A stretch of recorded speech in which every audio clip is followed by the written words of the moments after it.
Hello, and welcome to From the EBPL Archives, Encore presentations from the East Brunswick Public Library.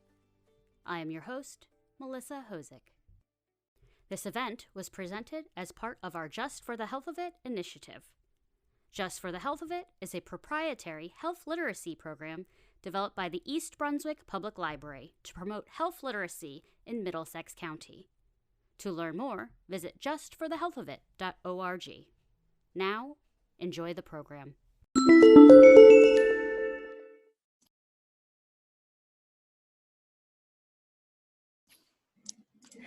Welcome, and thank you for joining us this afternoon. My name is Kathy Chern, and I am a consumer health librarian at East Brunswick Public Library. This Lunch and Learn presentation is sponsored by Princeton Radiation Oncology, Regional Cancer Care Associates Central Jersey Division, Aura Dermatology, and the library's Just for the Health of It initiative to promote community health and wellness. Today's speakers are Dr. John Baumann, Radiation Oncologist at Princeton Radiation Oncology, Dr. Darshan Vaidya, Dermatologist at Aura Dermatology, and Dr. Samir Desai, Medical Oncologist at Regional Cancer Care Associates, Central Jersey. Before I turn things over to today's speakers, I would like to ask you to please mute your microphone and turn off your video. If you have any questions, please type them into the chat box. Our presenters will answer questions at the end of the talk. Please note, the doctors presenting will not be able to offer personal medical advice to attendees during this program. Please be aware that this talk is being recorded and will be posted online at the library's YouTube page at ebpl.org/YouTube. And without further ado, I shall turn things over to the doctors. Good afternoon, and thank you, Kathy, for organizing this program. This is the last in a series of 6 Lunch and Learn programs related to cancer care during the COVID pandemic. Today, we will be discussing the many facets of skin cancer. This is a perfect time as the summer is just around the corner, and I'm sure many of you are eager to get into the sun. My name is Samir Desai, and I'm a medical oncologist, and I'm privileged to have Dr. John Baumann and Dr. Darshan Vaidya here with me. Dr. Baumann is a radiation oncologist with Princeton Radiation Oncology, and Dr. Vaidya is a dermatologist with Orma Dermatology. Next slide.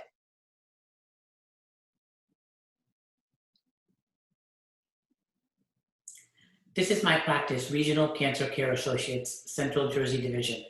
We have 24 medical oncologists and 10 advanced practice providers throughout Central New Jersey. Next slide. I will start with a brief overview about the COVID pandemic and how it's affected cancer care in general. The pandemic is having a tremendous impact on the world and this country in so many ways. It has affected the economy, including work, business, and travel. It has changed social relationships and the environment. And of course, it has greatly impacted healthcare. In terms of healthcare, we've now had to learn social distancing, hand hygiene, wearing masks, disinfecting surfaces, and in the medical community, we've had to deal with shortages in PPE, ICU beds, ventilators, and staff. And 6 months into the era, we have no effective treatment, and a vaccine is months, if not years away. The pandemic has had even a more devastating effect on cancer patients. Patients with cancer appear to be more susceptible to contracting the virus and have a greater risk of severe complications if they do get infected.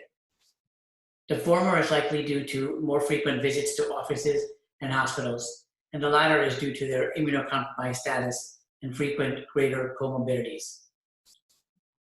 Cancer patients who undergo surgery have a higher risk of postoperative complications and mortality. Cancer patients undergoing chemotherapy have higher risk of severe complications, including infections, hospitalizations, and death. Therefore, paramount to our strategy has been protecting our cancer patients from COVID-19 infection. Next slide, please. As a cancer community, we have taken many steps to try and mitigate the risk of COVID-19 to our patients. We now pre-screen all patients coming into the offices, usually by a telephone call the day before the visit, and asking about symptoms of infection, any potential exposure to patients, and any travel history. If there's any risk of infection, we delay visits and sometimes use off-site testing. Patients who come to the office are temperature checked prior to the entry into the office. All patients undergoing elective surgery are tested for COVID prior to the surgery. We have largely moved to telemedicine visits using video conference platforms whenever possible. This has substantially reduced the number of patients having to come to the office. We have made considerable changes to protect our staff and all healthcare workers, including personal protective equipment. We have also allowed many non-clinical staff to work remotely from home. We try and minimize clinical staff who have to interact with patients. We have enforced strict stay-at-home and return-to-work guidelines. And we have a limit to visitors coming with patients to the appointment. Finally, we have worked hard to prevent patients from having to go to the hospital whenever feasible. In terms of changes that we have done to testing strategies, routine screening exams such as mammograms and colonoscopies have largely been on hold for the past several months. When procedures are required for diagnosis of cancer, we use the least invasive procedure that poses the lowest risk of infection. For instance, CT-guided biopsies are preferred over bronchoscopy. Sometimes if we can use liquid biopsies instead of standard biopsies, we use that. When it comes to determining how patients are responding to treatment, we've been also trying to limit the number of scans, and we often will use tumor markers instead of scans. Next slide, please. In surgical oncology, we have been prioritizing essential and urgent surgeries. Therefore, surgeries that are not likely to have an impact if delayed by 6 to 8 weeks have been postponed. When possible, surgeries are moved into surgery centers rather than hospitals. In radiation oncology, we have been prioritizing patients with emergencies such as metastases to the brain or spinal cord. If possible, we use shorter courses of radiation. And again, if possible, we delay initiation of new patients and prioritize completion of patients who have already started. Next slide. In medical oncology, we have been trying to limit the number of patients receiving chemotherapy, and if possible, to switch to oral regimens. We've been doing that. We are trying to use less frequent dosing intervals if it is safe. If patients are eligible for hormonal treatments, biologic treatments, targeted therapy, or immunotherapy, rather than chemotherapy, we are switching regimens. In general, we favor oral treatments over injections and injections over IV treatments. I cannot overemphasize the importance of wellness and stress management for patients, caregivers, and healthcare workers during this pandemic. These are unprecedented times. The pandemic has had a devastating emotional impact on all of us. Feeling worried, scared, and confused is common. The importance of a balanced diet, adequate sleep, and regular activity and exercise is crucial. Consultation with medical health providers is encouraged. Next slide. Occasionally, we have had to treat patients with COVID-19, and in those rare cases, we make important changes to the treatment. We have required appropriate PPE for patients and healthcare workers, including N95 masks, face shields, gowns, and gloves. We try to separate the patient in time and location by using special rooms and treating them as the last patient of the day. We minimize staff interactions by allowing only one person if feasible. We have required stringent cleaning and disinfecting processes following appropriate guidelines. And finally, a few words about future challenges. We are highly anticipating a large backlog of patients who have been delaying screening exams, diagnosis, and treatment over the past few months. This will result in a very large number of patients seeking care over the next few months. And the possible threats of a second and even third wave of infections is looming in the future. I will now pass over the talk to Dr. Vaidya, who will begin our talk about skin cancer. Thank you very much, Dr. Desai. I'm Dr. Darshan Vaidya. I'm a dermatologist here at Encore Dermatology. And to piggyback off of what Dr. Desai has said, The COVID-19 pandemic has placed tremendous strain on the medical system, and with dermatology in particular, there is a huge backlog. I mean, skin cancer is the #1 cancer, probably more cases of skin cancer than all other cancers combined. So we see a lot of volume, and not being able to be in office, for 2 months due to the pandemic has really, created this backlog. So I definitely second that, Dr. Desai. So as dermatologists, this is just some advice on what you should be doing and what you can do, just not during only the pandemic, but for the future in terms of preventing skin cancer before it happens. And you've clearly heard, us mention this as a dogma, but sunscreen use. So the #1 thing that we can recommend as part of a comprehensive skin cancer prevention strategy. In addition to skin cancer prevention, it's also important to prevent premature aging of the skin, so wrinkles, sunspots, and thinning of the skin. And remember, tanned skin is damaged skin. So especially this time of the year, even going outside for a walk, casual sun exposure, you may obtain a tan, not necessarily a burn. And while it socially is acceptable to have a tan, and it's oftentimes, in the media and on different TV shows glamorized, just remember that tan skin is damaged skin.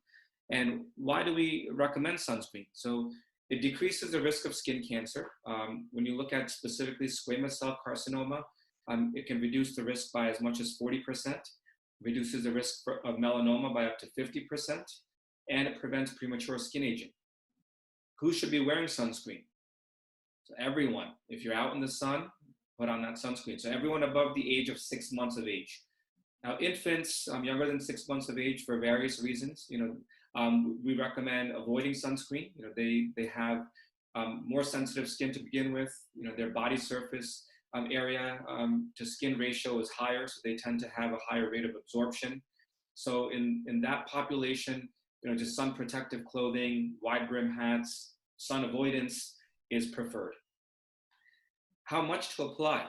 Now, this is where I think a lot of us go wrong. It's actually recommended to apply a full ounce, so 30 mLs or a shot glass worth of sunscreen per application to get the SPF that it's listed on the bottle. Apply 30 minutes before exposure and reapply every 2 hours or after sweating or swimming. Why is this important? Because most of us put on a very, very thin layer and think we're protected. I mean, I can't tell you how many times, friends and family or patients tell me, well, I applied sunscreen, I still got a sunburn. And the reason being, most people probably don't apply enough. And even though it says water resistant on the bottle, you should always reapply, after sweating or swimming, because it is something that will wash off your skin. Next slide, please. What kind of sunscreen should I use? So make sure when you're using sunscreen, it says broad spectrum coverage. In other words, it should be covering both UVA and UVB wavelengths. Sun protection factor, or SPF, should be at least 30 or higher. Now, there are different types of sunscreens in terms of chemical versus physical blockers. In general, both are considered safe and effective. The physical sunscreens are those that have zinc oxide or titanium dioxide, and they generally cause less skin irritation and a lower risk for contact dermatitis. However, both types of sunscreens are very, very safe and effective. And I always tell my patients the best sunscreen is the one that you will actually use. So if I recommend one and you don't like how it feels, if it's too greasy, if it's too thick, you're not going to use it. So find one that meets this criteria and use it. And remember, water-resistant sunscreens are not waterproof. And that's why, after you've been outside for a while, if you've been sweating, if you're in and out of the pool, important to reapply. Now, a question that I've been getting since we reopened a month ago is, quote, I haven't gone anywhere due to COVID-19. Why do I need to wear sunscreen? And remember, casual exposure to sun is cumulative. So even that outdoor walk that we're frequently taking these days, you may have more time to take a walk in the morning, maybe a mid-afternoon, or even an evening walk. sitting outside, drinking a cup of coffee, gardening, yes, even on cloudy days, going for a drive, working in the home office with windows, which more of us are doing now and will probably continue to do moving forward. All of those casual exposures are UV exposures. And cumulatively, this adds up over time. So very important to just wear sunscreen on a daily basis and make sure that you're protected. Another common question, does SPF 30 versus 70 versus 100 matter? Yes, in fact, the Journal of American Academy of Dermatology did a study in May of 2018 showing that SPF 100 plus was more effective than SPF 50 in protection against sunburn in actual use conditions. They looked at 63 subjects who were out in Vail, Colorado, skiing, and they did a split face study. They put 50 SPF on one side, 100 on the other side, and said, go out and do your normal activities like you would otherwise do. And they compared, which side had more redness, which side had more of a sunburn, and the SPF 100 side fared much better. So yes, there is an advantage to using a higher number. Again, going back to what I mentioned earlier, why that is because you have to use an appropriate amount of sunscreen. So again, 1 ounce per application, a nickel-sized amount just for the face alone to get the SPF it says on the bottle. And if you're using less than that, then you're getting less protection than you think. So the higher the number you start with, the more protection you're getting. Lastly, if I use sunscreen, I don't need anything else, right? So wrong. So sunscreen, as we mentioned earlier, is only one part of a comprehensive skin cancer prevention strategy. So seeking shade whenever possible, wearing a wide-brimmed hat, avoiding outdoor exposure during the middle of the day between 10 and 3 p.m. are all beneficial as well. Next slide, please. Let's talk about some of the risk factors for skin cancer. So tanning bed use. So obviously, natural sun exposure is one thing, but tanning bed use over the last several years has been on the rise. And 75%, there's even one indoor tanning session before the age of 35 increases your risk for developing melanoma by 75%. Why is that? The tanning beds will increase DNA damage to your skin, and it increases skin aging, and not only melanoma, but it also increases your overall risk for developing basal cell carcinoma, squamous cell carcinoma, and melanoma. Sunburns, 5 or more sunburns, doubles the risk of developing melanoma over the course of your lifetime. In terms of childhood exposure, 1 or more blistering sunburns as a child or as an adolescent more than doubles the risk of developing melanoma. So make sure to start those sun protection practices early on. Atypical moles, so greater than 10. If you are a person with fair complexion, you have a family history of melanoma, you have light eyes or light hair, freckles, history of sunburns, and greater than 10 atypical moles, you are in a higher risk category. And you should definitely be performing monthly self-skin exams. And what exactly are you looking for? Think about the ABCDEs. So A for asymmetry, if there's any moles that are asymmetric or changing. If there's any moles with an irregular border, so if they're becoming notch, if you start to see streaks developing on the border, if you start to notice a haziness in a previously well-demarcated mole. C, color changes. So if a mole is homogeneous in color, it's uniformly brown, great. If you start to notice different shades of brown, gray, black, that's a sign that you want to look for and bring to our attention. D for diameter, so changes in size. So typically a mole that's 6 millimeters or less, which is the size of an eraser on the back of a pencil, usually that tends to be a mole that's reassuring. However, if a mole previously was a pinpoint size, 1 millimeter, 2 millimeters, and it's changing, that change in size trumps just the fact that it's less than 6 millimeters. So again, you always want to be looking on a monthly basis. And lastly, E for evolution. So any mole that undergoes bleeding, crusting, becomes raised, starts to itch. So any changes that are out of the ordinary, again, could be suggestive of a mole that needs to be further examined. Other risk factors, light skin or light eyes. There are certain photosensitizing medications or diseases that will predispose you to skin cancer, and certain genetic predispositions in families who have a history of melanoma, breast cancer, or pancreatic cancer. Next slide, please. So some facts regarding skin cancer. This is from the Skin Cancer Foundation. About 1 in 5 Americans will develop skin cancer by the age of 70. More than 2 people die of skin cancer every hour in the US. And as I mentioned earlier, skin cancer is, the incidence of skin cancer, the number of skin cancers is greater than all other skin cancers combined. About 90% of non-melanoma skin cancers are due to UV exposures, with the most common being basal cell carcinoma, which has about 4.3 million cases per year. Second on the list is squamous cell carcinoma at 1 million cases per year. Lower on the list, there's a rarer type called Merkel cell carcinoma, which Dr. Desai and Dr. Baumann probably see or treat more of than I do, just because it tends to be more in an advanced stage in many instances. The incidence of Merkel cell carcinoma is also on the rise. And the worst of the bunch, melanoma, 2020 statistics were expected to see about 196,000 cases of melanoma this year alone. Those who have ever tanned have an 83% increased risk of squamous cell carcinoma, 29% increased risk of basal cell, and 6 times more likely to develop melanoma. And remember, it's not just skin cancer, but 90% of skin aging is also caused by the sun.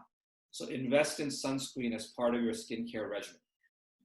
Melanoma in children and adolescents thankfully accounts for only a small percentage of all cases. However, any changes that you would see in this age group also would warrant further inspection. And don't forget, skin cancer occurs in patients of all skin types. So don't assume you won't get skin cancer because you can tan or because you have a darker complexion. It presents differently, it has different prognosis, but remember, we're all susceptible to it. But what's the good news? I've shared a lot of the bad news, and the good news is that early detection can be curative. For melanoma in particular, 99% 5-year survival for early stage melanoma, as I'm sure Dr. Desai will discuss in his further slides. Next slide, please. So what are some of the things that you should be looking for that, if you see, bring to our attention? Actinic keratoses. This is the most common precancerous lesion that we see. Up to 60 million Americans will be diagnosed with actinic keratosis on a given year. Generally, this is a rough, reddish or reddish brown, scaly spot that will appear on sun-damaged skin. So areas like the top of the ears, the face, the neck, the back of the hands, forearms. So these are the most common areas where you'll see it. They may be rough to the feel. You may not necessarily see much, but you may experience that rough texture, and they're often tender to the touch. The reason why these are important is because they can progress to squamous cell carcinoma. And depending on the study you read, it varies from between 1 to 16% progression. So important to treat at this stage before it turns to anything worse. Basal cell carcinomas, which are the most common skin cancer at about 4 million cases per year, they can have multiple presentations. So they can look like open sores, as you see above. They can look like pearly or shiny bumps, like you see on the picture below.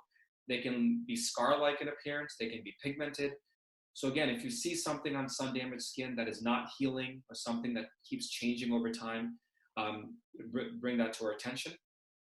Thankfully, basal cell rarely metastasizes, but however, they can grow locally and they can invade local tissue, and they can cause a lot of morbidity. So important to treat sooner rather than later.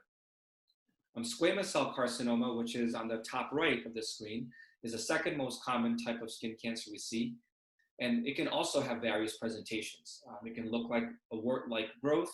It can look like an ulcerated or non-healing plaque. Again, you see, it can appear on areas like the lip. They can also develop as volcano-like nodules, and as well as many other presentations.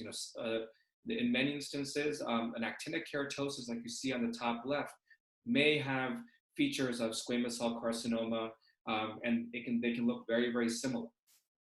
Squamous cell, unlike basal cell carcinoma, tends to be a little bit more aggressive in certain populations and can result in metastasis and death. So there's about 15,000 deaths per year annually in the United States.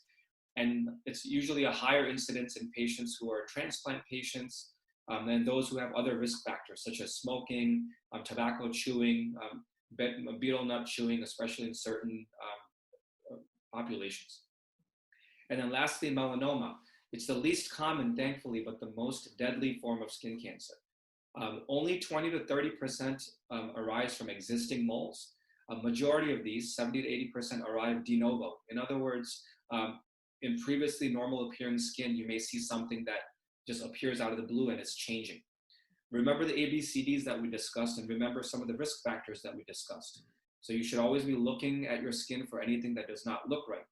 So if you look at the top series of pictures, you'll notice that there's moles that have different colors, different shapes, irregular borders. If you look at the middle picture, it kind of encompasses all the ABCDs. And one thing that I want to stress for you is that melanoma does not have to be brown in color. So if you see a pinkish red bleeding nodule like you see on the bottom, get it checked out.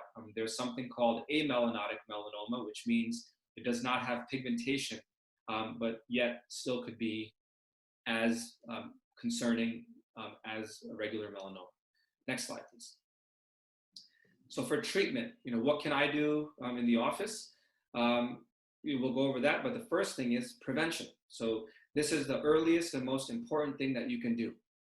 If you prevent skin cancers and prevent pre-skin cancers from coming up, that's obviously the best case scenario. So sunscreen and sun protection, as we have discussed, avoid indoor tanning bed use, performing regular self-skin exams to look for new or changing moles, visiting with your board-certified dermatologists annually for skin checks if you have risk factors. If you see something, say something. It needs an assessment, possibly a biopsy. For actinic keratoses, typically in office, we would offer liquid nitrogen treatment. There's a device called blue light treatment, which is photodynamic therapy, which would be able to treat an entire region, so an entire face or an entire scalp. Chemical peels can be used for actinic keratoses, and also ablative lasers. At home, there's various prescription formulations that we can prescribe for patients to use. For basal or squamous cell carcinoma, if they are very, very thin, very superficial, we can scrape and burn them, electrodesiccation and curettage. In certain instances, we can also excise these in the office, which has a curative rate of about 92% or higher. At home, again, for superficial lesions, patients can do various cream formulations for superficial lesions. And lastly, there is a procedure called Mohs surgery, where there's specialized surgeons that will remove these cancers with much more definitive margins. And in that instance, you can get up to a 99% cure for basal cell and approaching that for squamous cell. For melanoma in the office, early cases typically are treated with wide excision, and there's about a 99% 5-year survival if caught early. There's some thoughts for different types of melanomas where Mohs surgery plus minus a medication called imiquimod may be helpful for melanoma on sun-damaged skin. But the goal in general is to treat here. If skin cancers go beyond this point, it may be necessary for us to utilize the services of our colleagues. Dr. Baumann, he'll be discussing treatment for advanced skin cancer, as well as Dr. Desai. And also there's various cancer institutes where if we need to utilize surgical oncology or surgeons to treat, we would utilize our colleagues. But from my perspective, prevention is the key. We hope that if something develops, we catch it early and we can treat it at that stage. Stay safe from COVID-19, always live life in your best skin, but enjoy the summer, but do it safely. Dr. Baumann, I'll pass it over to you. All righty. We could have the next slide, please. I would like to thank Dr. Desai for outlining the measures that we're all taking to protect our patients and our staff from the COVID infection. After doing this for 3 months now, most of us feel quite comfortable practicing medicine in our environment with these protections in place. And I think that our patients should feel comfortable too. And that's something that we need to get the message across. We are here to treat cancers. we can treat them safely and effectively. And I'd also like to thank Dr. Vaidya for his timely reminder that the sun is not your best friend and that you need some protection from that. But today, what I'd like to focus on is one aspect of skin cancer treatment. I want to present to you the idea that radiation therapy in many patients can be an effective alternative to surgery for the treatment of the most common skin cancers, the basal cell cancers and the squamous cancers. We go to the next slide, please. There is no question that surgical removal of these cancers is the mainstay of treatment. The most elaborate, the Rolls-Royce of surgical resections is the Mohs resection, where the surgeon actually has the opportunity to inspect the specimen under the microscope to ensure that all the cancer has been removed. And that's the reason why the control rate for localized basal cell and squamous cancers is so incredibly high with surgery. So there's nothing bad that you can say about surgery, except for the fact that the surgeon has to dig a hole to get the cancer out, and then the problem comes in how they cover up the hole. And that's where radiation can play a role in certain selected patients. So in the next slide, radiation is often overlooked as an alternative to surgery for skin cancer. I did all of my training at Harvard in Boston, where we treated an enormous number of localized skin cancers. And I found, though, that in different parts of the country, that isn't necessarily the custom, that in some places, radiation is an alternative that is not even necessarily mentioned as a possible alternative to surgical resection. Could I have the next slide? The situation is well illustrated from a statement that was made by the National Comprehensive Cancer Network. Now, these are the folks who collect panels of experts from different medical specialties, and they sit together and try to hash out what they think are appropriate treatments for all the various kinds of cancer. And in 2012, they assembled a panel of experts to try to determine what the proper treatment should be for these basal cell and squamous skin cancers. And they found, I think to their astonishment, that of all their cancer sites, the largest source of disagreement among their panel of experts was over the treatment of skin cancer. And they said the panel divided into two groups. There were radiation oncologists like myself who were willing to use radiation for almost all skin cancers, and there were surgeons who basically wanted to use surgery for almost all skin cancers. So this initiated a big review of the medical literature by the people on the panel. And after they reviewed all of this literature, they did reach a compromise when the surgeons realized that when properly applied, radiation therapy does result in very good cure rates and excellent cosmetic outcomes. Next slide, please. Now, it's long been known that potentially curative radiation was the treatment of choice for locally advanced cancers or cancers that had recurred after surgery and were beyond the limits of other treatment modalities, yet still localized and potentially curative. Next slide, please. This is an example of a large cancer that recurred on the scalp surgery. And with the application of radiation therapy, we were able to control even this large lesion, as you can see in the next slide.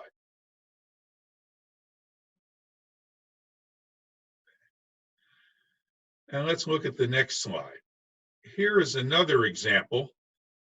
And you would be surprised that in this day and age, there are still people who come to us with very advanced skin cancers. You wonder how they possibly failed to show up for treatment earlier, but they do. They come in like this. And here you see before and after radiation pictures, again, demonstrating what radiation oncologists have long known, which is that even locally advanced cancers can often be cured with the application of radiation, and often with a very good cosmetic result. Next slide, please. These are the outcomes for locally advanced squamous cancers from one center is reported in our journal. And you can see that even tumors that are more than 2 inches in diameter were controlled locally if they hadn't been previously treated in a large proportion of patients. And even if they were recurrent after having previously been treated by surgical techniques, they could still often be controlled even if they invaded bone or underlying cartilage. The next slide shows the radiation results for locally advanced basal cell cancers, where the results are even better than they are for squamous cancers. So could we have the next slide? So given the ability of radiation treatments to control advanced skin cancers, it shouldn't take any of us by surprise that these radiation treatments are also pretty effective for controlling early stage skin cancers. And this is just an illustration of a patient with a small basal cell cancer on their nose, and they were controlled with an excellent cosmetic result with the use of localized radiation treatments. Can I have the next slide? This is another illustration, a person who had a cancer on their lower eyelid, and you can see that that has been eradicated with radiation, leaving the eyelid functionally intact and with a good cosmetic result. Next slide illustrates an example of a lesion located just in the front of the ear, where once again the radiation treatments were able to control this relatively early cancer. Next slide, please. Here's another skin cancer on the nose, treated with local treatment, limited to the area that you see outlined with the little ink marks. So only a small part of the body was treated, and this successfully eradicated this small skin cancer. Next slide. Even the cancers that are sort of midway between the very advanced and the small localized cancers can usually be controlled with radiation. Next slide provides another example of a larger skin cancer on the nose that was controlled with a very good cosmetic result. Could I have the next slide, please? And here is another cancer on the eyelid. Now you notice that almost all of the cases that I've presented deal with cancers that are on the eyelids, the nose, the ears. And these are the areas where radiation often comes into its own, because surgical resection in some of these areas can result in a functional deformity. If you cut out a big chunk of the eyelid, it closes down the eyelid and makes it harder to get your eyes completely open. If you have to remove a cancer from the ear, it sometimes leaves a nice notch in your ear. And in the nose, where you don't have any loose skin that they can easily bring together to stitch up, you often need a surgical graft or a flap to close the defect caused by surgical removal of the tumor, and that can, in some patients, produce cosmetic defects, whereas the radiation, in some cases, can produce a superior cosmetic outcome to the surgery in these specialized areas. Can I have the next slide? Now, the outcome of radiation treatment for early skin cancers, basal and squamous cancers, from 3 large but representative series of patients treated with radiation, show that the control of these cancers is extremely high. Now, it's a few percentage points lower than the control that can be achieved with the Mohs resection, but it is still an excellent, effective treatment. Next slide, please. If we look at just one subset of patients, those who have early cancers on their eyelid, we see from the Massachusetts General experience that basal cell carcinomas have a 95% control and squamous cancers 92% with radiation without requiring any surgery. And in general, if we look at the Washington University of St. Louis experience, 92% of patients who have radiation have an excellent or good cosmetic outcome. 51% had none of the delayed effects that we sometimes see with radiation, which can include telangiectasia, which are little tiny red blood vessels that form in the skin, sometimes after high doses of radiation, or some skin pigmentation or scarring of the skin. 41% had very mild skin changes, but 92% were felt to have excellent or good cosmetic outcomes with radiation. Next slide, please. The quality of the cosmetic outcome is very much determined by the size of the cancer that you're treating. If you're treating these small early cancers that are less than a centimeter in diameter, the probability of an excellent cosmetic outcome is 98%.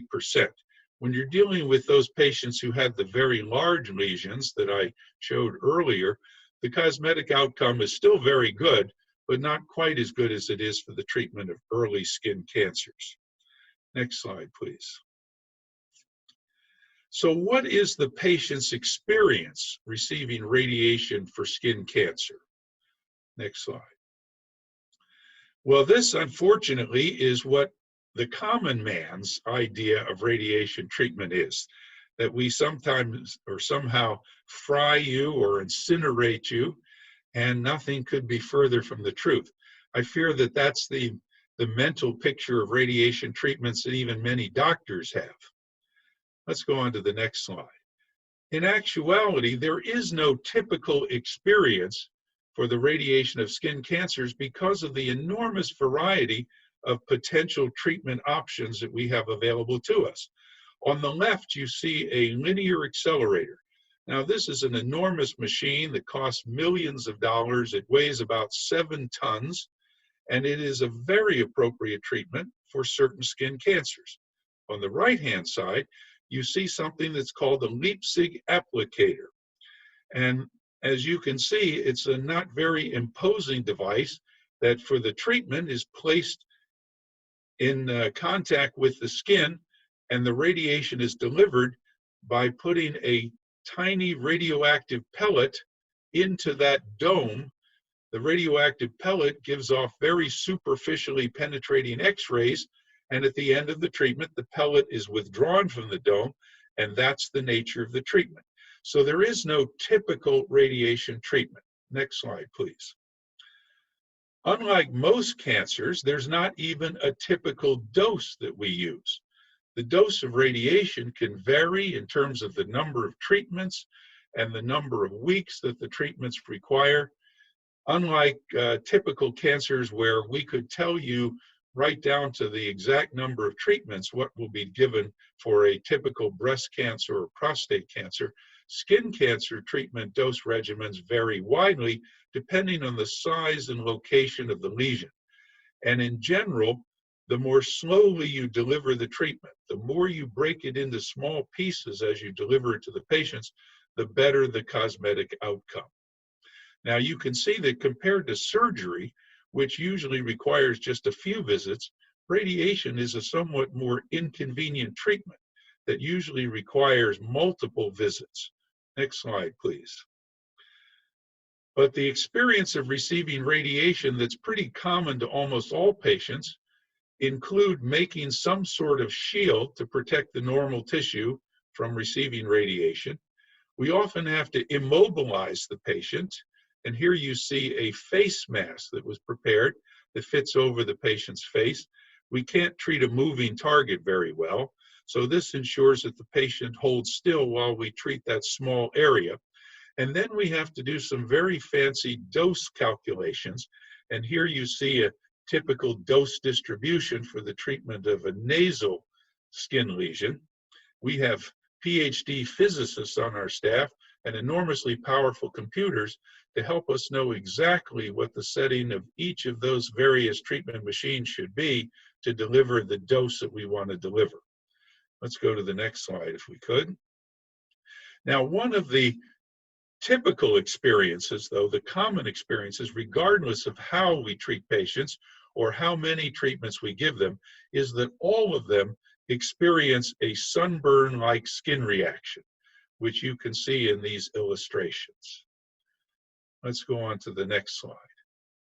And the other characteristic of radiation treatments that is common to all the patients is that the delivery of the treatment is painless, it's non-invasive, it doesn't require any hospitalizations, there are no skin grafts, and each of those treatments is very quick.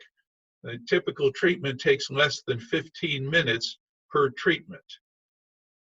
Next slide, please. So who should be considered for radiation? Well, obviously, patients who are poor candidates for surgery. For example, there are some patients who require chronic anticoagulation, where halting that anticoagulation might put their heart at risk for a clot. The lesions that we typically consider radiation for are those that are more than 5 millimeters in size, and especially those located on the eyelids, nose, lips, or ear that would require a skin graft or some sort of complex plastic surgical closure that might produce a cosmetic or a functional defect. For example, a cancer and what they call the commissure of your lip, where the upper and lower lip comes together. If you remove a big chunk of that, it tightens up your lips, and that changes the appearance of your face. And of course, radiation should be considered for patients who have locally advanced lesions. Next slide, please. This is a little illustration of the most common areas where radiation could be considered as a reasonable alternative for surgery. It is certainly something that should be considered by many patients as an alternative so that they can decide after hearing all of their treatment options which treatment approach they wish to take. Since regardless of which approach they take, they can expect to have better than a 90% rate of control of their cancer. Next slide. Well, who should probably not receive radiation? Well, any tumor that could be simply removed and the skin stitched up, well, that kind of excision is always preferred over the multiple treatments required for radiation. It's expeditious, it gives an excellent cosmetic result when you can pull the edges of the skin together and stitch them up. It's quick and it's highly effective. For patients who are young, we generally shy away from radiation treatments because the cosmetic results, although they're very, very good, they can sometimes worsen over time. So you don't necessarily want to be treating patients in their 20s and 30s. If you have tumors in areas that are prone to repeated trauma, the back of your hand or your belt line, well, that's an area where after radiation, there can be some limitation of the blood supply to the irradiated tissue, and that could cause trouble healing if those areas are subjected to repeated trauma. If you have areas of poor blood supply, for example, the diabetic patients who have cancers that are located right in front of the bone in their lower leg where the skin is very thin, that's not the ideal place for radiation. It's not the ideal place for surgery either, but it's just a potential for wound healing after radiation.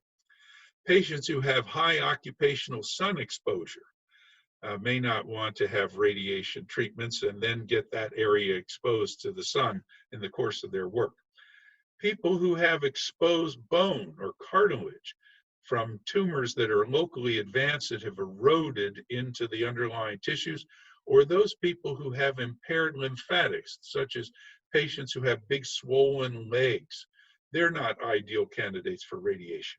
And if the patient has a recurrent tumor after having previously received radiation, well, they're certainly not a good candidate for radiation. Next slide, please. But the bottom line is that radiation therapy is a highly effective alternative to surgical resection that often produces excellent cosmetic results. It's not an option that everyone is aware of, but it is an option that patients probably should consider as one of the potential effective treatments in our extensive armamentarium for controlling these highly curable cancers. So thank you very much for the privilege of presenting this information. Samir, we'll turn this over to you. Well, thank you, Dr. Baumann. That was an amazing discussion, and even myself, it's just so impressive how the results not only now in terms of cure and control rates, but just the cosmetic results are so impressive. Okay, so can we go to the next slide? Okay, so I'm going to finish the talk discussing the medical oncology side of skin cancer, and for time constraints, I'm going to restrict it to melanoma.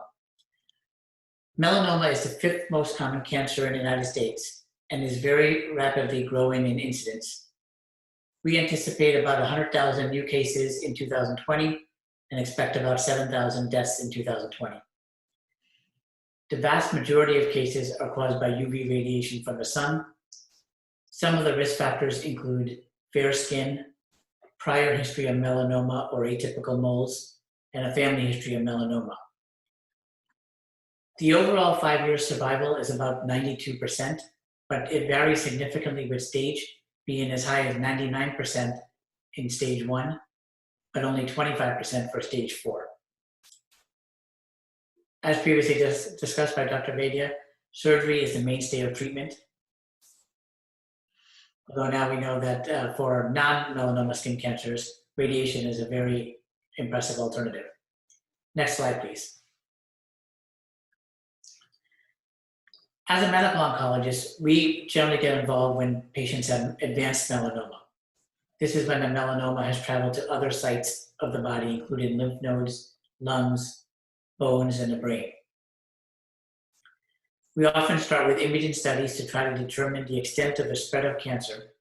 We usually do CAT scans, MRIs, and sometimes PET scans. We also perform molecular studies on the tumor to look for what are called driver mutations that may help guide treatment options. We then sit down with the patient and caregivers and discuss treatment options. These treatments are generally called systemic therapies and can vary from oral medications to injections and to intravenous infusions.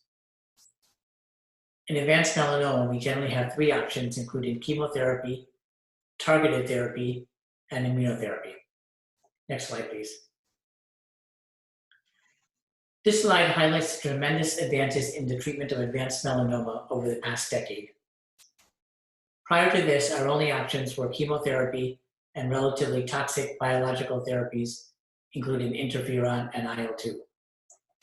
At that time, the overall survival rate for 5 years was less than 5%. Over the past decade, there has been a steady growth of options in both targeted therapies and immunotherapy, which has dramatically improved the 5-year survivals for patients with advanced melanoma. Next slide, please. The first treatment in this new era was a type of treatment called targeted therapy. We know that cancer cells grow and spread through the body using specific signaling pathways. These pathways rely on particular genes that are called oncogenes and proteins that are made from these genes. Targeted therapies are treatments that interrupt those pathways that the cancer is using to survive. In melanoma, one of the major pathways is called BRAF/MEK, and about 40 to 50% of melanoma tumors have a mutation in a gene that's called BRAF, and that allows the cancer to grow and survive. Scientists have developed agents called BRAF inhibitors, which target this mutation. Specifically, venurafenib was approved in August 2011, and dabrafenib was approved in May 2013. Studies have shown that these agents can shrink tumors in about 75% of patients. Many of these work very fast, sometimes within days. The downsides are that the benefits are not long-term, and often the cancer finds its ways around the drugs. Side effects of BRAF inhibitors include fever, rash, joint and muscle pain, and sun sensitivity. Next slide. MEK is another protein involved in the cancer growth and survival for melanoma. It works on the same pathway as BRAF, but slightly further along the path. Scientists found that when tumors became resistant to BRAF inhibitors, it was often due to a MEK protein. This led to the discovery of MEK inhibitors. Trametinib was approved in May 2013, and cobimetinib was approved in November 2015. Both of these agents were shown to improve survival when compared to chemotherapy. The side effects include rash, dry skin, diarrhea, and changes in the nails. But the major benefits to MEK inhibitors turned out to be when they were combined together with the BRAF inhibitors. The combination of the two agents enhanced the action of each of them and led to even further shrinkage and longer survivals. And surprisingly, the side effects when the two were given together were sometimes less than when they were separate. Next slide, please. I will now talk about immunotherapy, which has become one of the most exciting treatments in many cancer types, but especially advanced melanoma. Briefly, your immune system consists of special cells and chemicals which travel throughout your body to protect you from foreign invaders. In order to prevent an overexuberant reaction, there are some natural breaks called checkpoints in our immune system. Cancer cells have found multiple ways to evade the immune system. Since they develop from your regular cells, they are often not seen as foreign. In addition, they found ways to exploit these natural breaks and evade the immune system. So immunotherapy, which is also called biological therapy, are drugs that are designed to boost the body's natural defenses to fight cancer. The ones we will discuss today are called checkpoint inhibitors, as they work to stop the breaks that are being applied. Next slide, please. The first in this class of checkpoint inhibitors are called CTLA-4 inhibitors. These agents target a molecule called cytotoxic T lymphocyte-associated molecule, which are present on tumors. The first agent was called ipilimumab and was approved in March 2011. By itself, it shrinks tumors in about 10 to 15% of patients. However, the impressive part was that these effects can be long-lasting and sometimes permanent. The side effects of ipilimumab include diarrhea, liver disease, skin rash, and ocular changes. Next slide, please. The second class of agents are called PD-1 inhibitors. They block a protein called programmed death 1 located on the surface of your lymphocytes. Pembrolizumab was approved in September 2014, and nivolumab was approved in December 2014. Both of these agents shrink tumors in about 25 to 45% of patients, and again, the improvements can be durable and sometimes permanent. Side effects include diarrhea, shortness of breath, liver problems, and thyroid problems. Next slide. Again, like the targeted therapies, the benefits of immunotherapy seem to be greatest when the agents are combined. In studies combining ipilimumab and nivolumab, the tumors shrank in 58% of patients and were very durable and long-lasting. The side effects of immunotherapy are generally due to an overactive immune system. They cause inflammation of various parts of the body, including the colon, the liver, the lungs, and the skin. But they can affect pretty much any part of the body. We now have effective treatments for combating these toxicities by using steroids. Next slide, please. With that, this concludes our didactic part of the presentation. We really appreciate your interest in the program and our other programs, and hope this has been helpful. We will now open the floor to questions that you may ask via the chat. So if you have any questions, please type them into the chat box, and please note that the doctors will not be able to offer personal medical advice. While we're waiting, John, I was just going to ask you the difference between protons and electrons in radiation for skin cancers. Sure. The electrons are the little charged particles that come out of your wall plug. And if you accelerate them to great speed, you impart a lot of energy to them. And if you then aim them at a person, they penetrate a short depth into the patient before they run out of gas as they collide with other molecules. So electrons are a way of treating superficially located cancers of all sorts. And it's one of the one of the things in our armamentarium for treating skin cancers, because you want a treatment that, unlike X-rays, don't penetrate deeply into the underlying tissues. You want to confine the dose to the superficial layer. Protons are somewhat similar to electrons. They're the positively charged particles.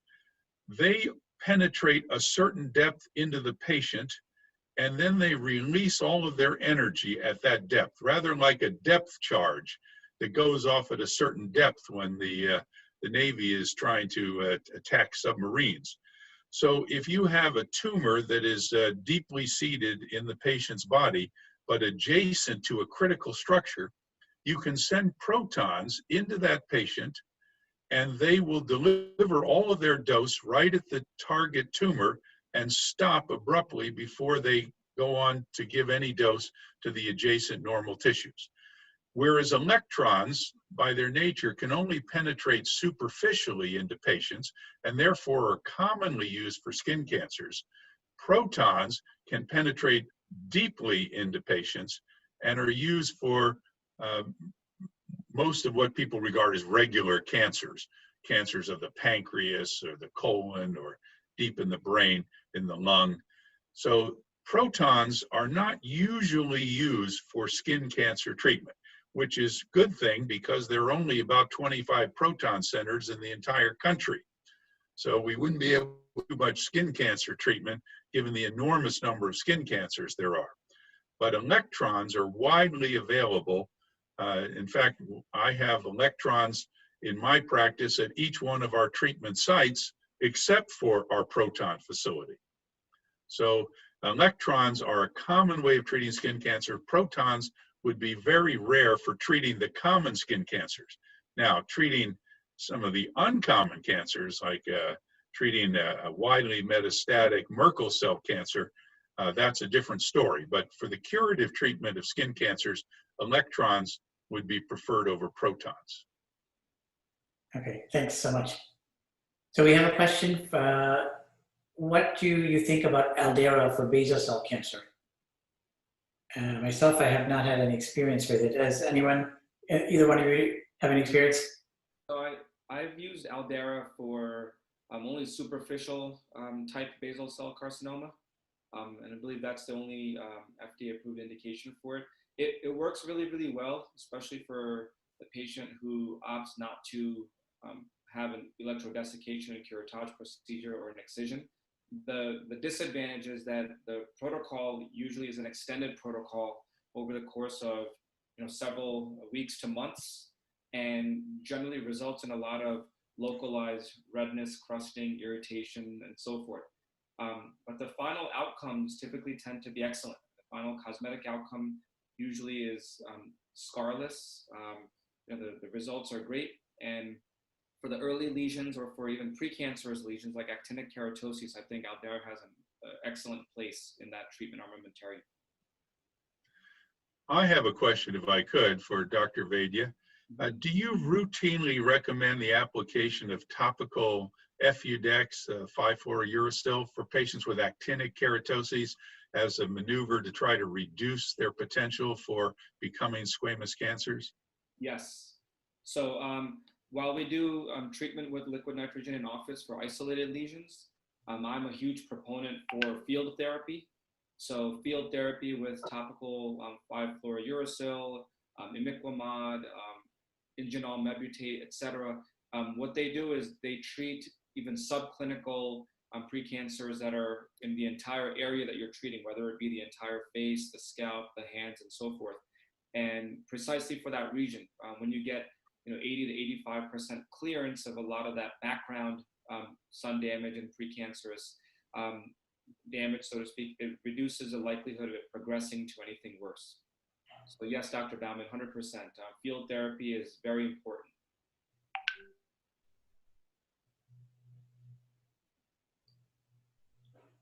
All right, I think that's all the questions.